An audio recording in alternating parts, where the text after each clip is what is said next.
বিশ্ব সন্ত্রাসী রাষ্ট্র তথাকথিত পরাশক্তিধর আমেরিকাকে ইরান নাজেহাল করে ছাড়ছে, পালানোর পথ পাচ্ছে না। এক সময় ইরাক থেকে পালিয়েছিল, আফগানিস্তান থেকে পালিয়েছিল, আজকে ইরান থেকে পালাবে, লেজ গুটিয়ে পালাবে। আর তথাকথিত মুনাফিক রাজাবাদ যারা আরব দেশের আছে তাদের শেকড় উৎপাটন করা হবে ইনশাআল্লাহ।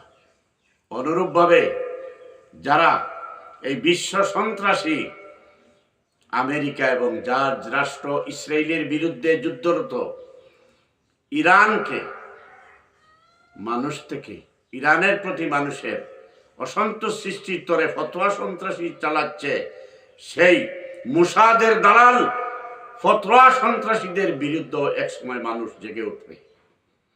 সম্মানিত দর্শক শ্রোতা মণ্ডলী, আজকে যারা ক্ষমতায় যাওয়ার আগে আমাদের দেশে নিজেরা বলে থাকেন মদিনার ইসলাম কায়েম করবেন, আর ক্ষমতায় যাওয়ার পরে ধর্ম শিক্ষার বিপরীতে, ইসলাম শিক্ষার বিপরীতে সঙ্গীত শিক্ষা বাধ্যতামূলক করবেন, যারা ক্ষমতায় যাওয়ার আগে জুলাই সনদ বাস্তবায়নের অঙ্গীকার করবেন, ক্ষমতায় যাওয়ার পরে জুলাই সনদ অধ্যাদেশ বাতিল করবেন, ক্ষমতায় যাওয়ার আগে গণভোটের কথা বলবেন, ক্ষমতায় যাওয়ার পরে গণভোট অধ্যাদেশ বাতিল করার জন্য মরিয়া হয়ে উঠবেন, তাদের পরিণতিও বনি ইসরাইলীদের মতো হবে। আল্লাহ রাব্বুল আলামিন নিজে বলেছেন এরা নির্বুল। আতামুরুনা আন-নাসা বিল বিররি ওয়া তানসাউনা আনফুসাকুম ওয়া আনতুম তাতলুনাল কিতাবা ফালা তাকিলুন। তোমরা কিতাব অধ্যয়ন করো, কিতাব দেখাও, সংবিধান দেখাও। অন্যদের দমন, অন্যদের দমন, অন্যদের নিপীড়ন নির্যাতন করার জন্য, অন্যদের হেয় করার জন্য সংবিধান দেখাও, কিতাব দেখাও। ওয়াতানসাউনা আনফুসাকুম, কিন্তু তোমরা নিজেরা নিজেদেরকে ভুলে যাও, নিজেদের ওয়াদা ভুলে যাও, নিজেদের আমানত রক্ষা করার কথা ভুলে যাও, নিজেরা যে কথা বলেছ সেই কথাকে মিথ্যা প্রতিপন্ন করো।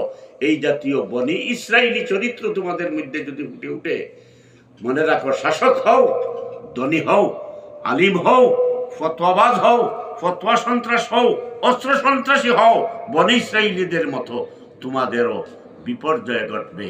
আল্লাহর অভিশাপে তোমাদেরকেও নিপতিত হতে হবে, আজ হোক অথবা কাল।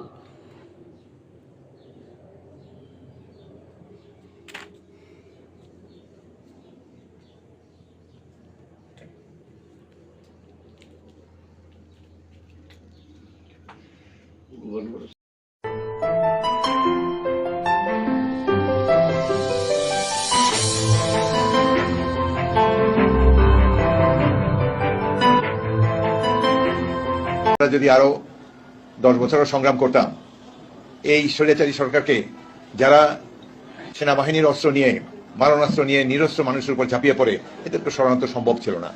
আমি ধন্যবাদ জানাতে চাই এই লড়াকু ছাত্র সমাজকে। বৈষম্য বিরোধী ছাত্র সমাজ, তারা ইতিহাস সৃষ্টি করেছে। এই সংবিধানকে সেই দিন জনগণের সরকার আসবে, সেই দিন এই সংবিধানকে ছুঁড়ে ফেলে দেওয়া হবে। এই সংবিধানকে ছুঁড়ে ফেলে দাও, সংবিধানকে ছুঁড়ে ফেলে দাও।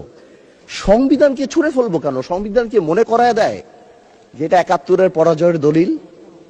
আপনি তো সেলসেলায় বেচতে যাবেন। জুলাই বিপ্লবের আকাঙ্ক্ষা বাস্তবায়ন করতে হবে।